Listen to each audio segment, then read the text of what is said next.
7 fakta satu keluarga tewas di Kalideres.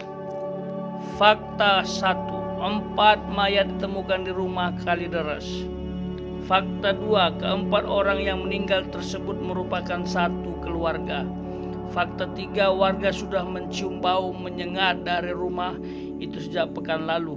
Fakta 4, warga terpaksa mendobrak pagar rumah. Fakta 5, hasil otopsi tidak ditemukan tanda kekerasan pada keempat jasad. Fakta 6, polisi sebut rentang kematian 4 jenazah berbeda-beda. Fakta 7, 2 mayat ditemukan di kamar depan, 1 mayat di kamar belakang, 1 mayat di ruang tamu.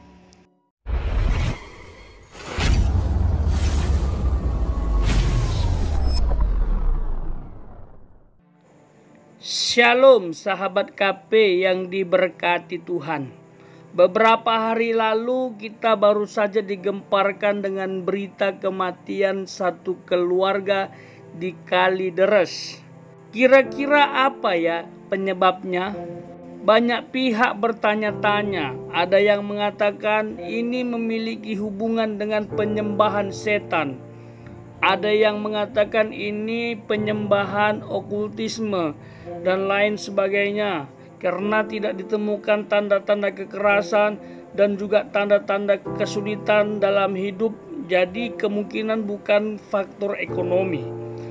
Pada kesempatan ini kita akan mendengarkan tanggapan Mongol yang merupakan lulusan atau ex penyembah gereja setan. Untuk menjawab ini saya pikir beliau tepat. Mari kita dengarkan, semoga memberkati. Kak Mongol, ini kan saat ini kan heboh kasus satu keluarga yang meninggal di Kalideres itu loh Kak. Iya. Harusnya tadi tuh mau ke sana.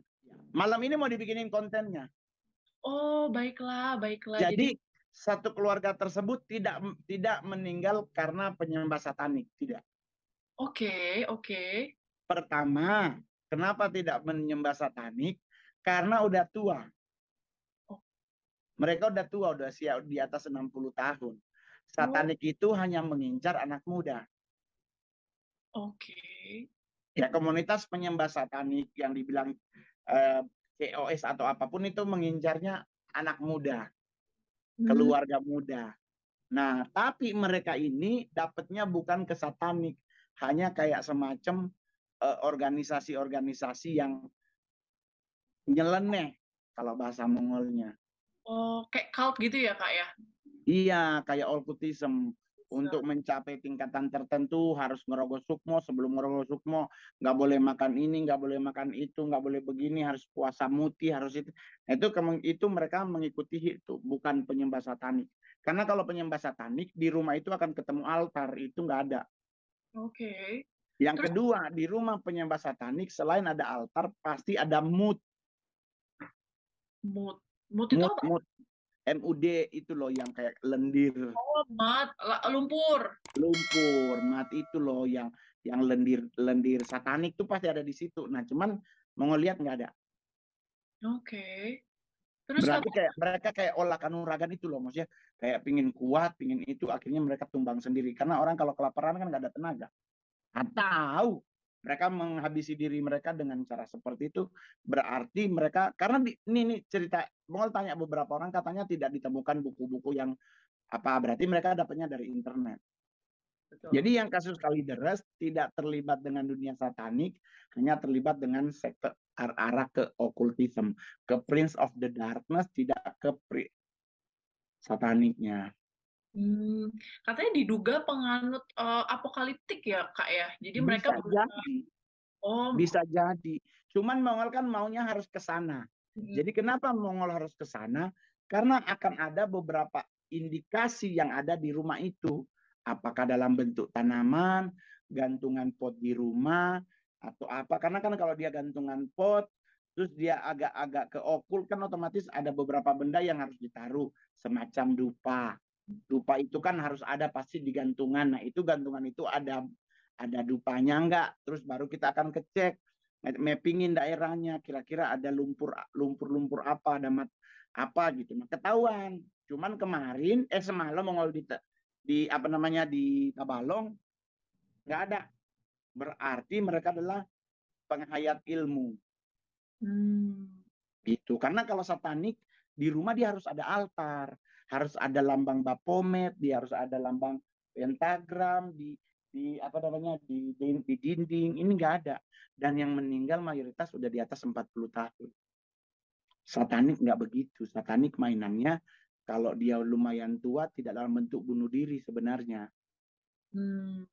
Tapi lebih menjangkau jiwa. Mereka dikasih duit, cari jiwa sebanyak mungkin untuk mempengaruhi orang lain. Kenapa? Karena kalau orang tua yang ngajak, kita generasi muda ketemu orang tua manut, iya ibu, iya saya usahakan datangnya. Tapi kalau sesama anak muda kan kalau ketemu, ayo duk ikut acara kita, harus ada iming-imingnya. Oh nanti ada party seks, ada begini-begininya gitu kan. Tapi kalau orang tua kan ketemu, oh, besok kita ada acara loh, dateng ya. Nah kita kan aduh Bu, maaf saya kayaknya nggak bisa. Ada rasa sungkan.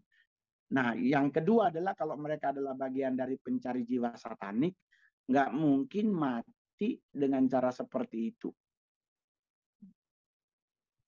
Tapi dari 100 kasus bisa 1 kejadian. Biasanya digampar.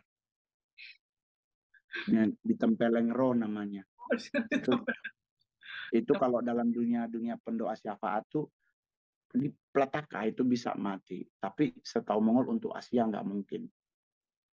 Karena di sini belum ada gedungnya. Oh, jadi harus di dalam gedung ya, Kak? Harus ada gedungnya. Karena kan untuk, kalau kayak kita orang China itu loh, harus ada rumah arwah. Oh. Buat naruh arwahnya.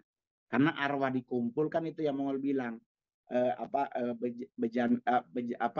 Cawan pengorbanan udah penuh. Jalan pengorbanan penuh pasti akan munculnya adalah pemberontakan, pasti akan muncul bencana dari laut dan dari tanah gitu.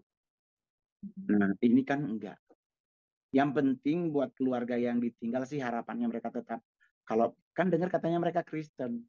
Nah gereja yang ada di seputaran mereka datanglah beramai-ramai untuk mengambil kembali mereka menjadi pengikut Kristus yang sejati. Wow, padahal mereka Kristen ya Kak ya, tapi mereka bisa menganut okultisme seperti itu. Berarti kan pertanyaannya Kristennya seperti apa? Kalau cuma datang nyari mujizat, ya begitulah kejadiannya. Tapi kalau kita datang ke gereja untuk bertumbuh, untuk berbuah, dan menjadi berkat buat orang lain, mungkin beda. Itulah yang Mongol bilang, jemaat YHS, jangan pindah gereja cuma gara-gara mujizat. Ada masalah dalam rumah tangga, dalam usaha, datangin Ibu Gembala, Pak Gembala, dan tim pengerja, minta didoain, minta dikasih firman untuk mereka kuat. Iya, betul-betul. Berarti Ya, masih... kenapa hari ini kuat dari serangan satanik? Karena kita melekat. Kita melekat, pasti otomatis Tuhan akan jaga. Sekalipun setan kelenang, ngapain kita takut? Bukankah roh yang ada padamu lebih besar daripada roh yang ada di dunia ini? Ya kan? Atau 1 Yohanes 5:18, setiap orang yang lahir dari Tuhan tidak berbuat dosa dan Tuhan akan menjaga hidupmu. Di tahun 2023 kan pasti banyak banget yang akan bisa dibilang kan menyesatkan. Sama seperti kayak keluarga di Kalideres ini kan mereka Kristen, tapi ada banyak ajaran-ajaran di luar sana yang mungkin kelihatannya bagus, Kak Mongol. Mungkin lurus-lurus aja, tetapi sebenarnya itu tuh nggak biblical, nggak sesuai dengan firman Tuhan. Nah, gimana sih anak-anak kita, anak-anak Tuhan, itu tetap teguh di dalam pengajarannya Tuhan Yesus Kristus? Nah, itu yang Mongol selalu itu. Hati-hati tuh 2023, 24, 25 tuh angin penyesatan tuh makin kencang. Bahkan menggunakan ayat Alkitab untuk menjadi dalil. Nah, bagaimana kita anak Tuhan harus tetap menjadi pengikut Kristus, prajurit Kristus, anak kepunyaan Kristus yang melekat pada gereja. Harus punya induknya.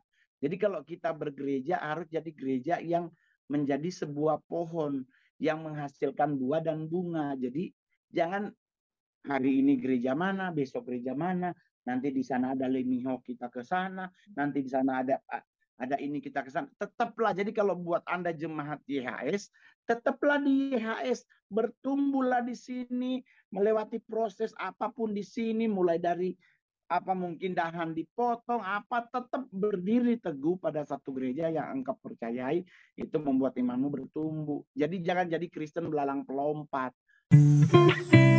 Terima kasih sahabat sudah mendengarkan video ini sampai selesai ya. Bagaimana pendapat sahabat? Apakah sahabat sepaham bahwa keluarga yang meninggal ini ada kaitannya dengan kuasa gelap? Baik itu penyembah setan atau okultisme, saya pikir sama saja. Sama-sama bersekutu dengan setan. Karena setan itu punya banyak mekanisme untuk menyesatkan manusia. Dia punya banyak cara untuk melahirkan sebuah sekte. Apapun namanya, selama bersekutu kepada setan itu tidak boleh, apalagi sampai mengorbankan hidup. 4 keluarga meninggal dalam tempat yang sama sekalipun posisinya berbeda. Itu sangat disayangkan bisa terjadi. Kalau memang mereka melakukan perbuatan yang dilarang Tuhan, yaitu membangun hubungan dengan kuasa gelap, melakukan ritual atau apapun itu yang membangun hubungan kepada iblis, sangat berbahaya dan sangat disayangkan. Ini tidak boleh dicontoh.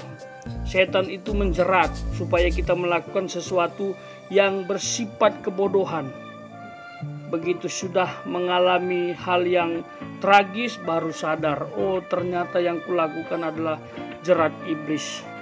Saya ingatkan sahabat, dalam bentuk apapun, kalau itu bersekutu dengan setan, membangun relasi dengan setan, stop.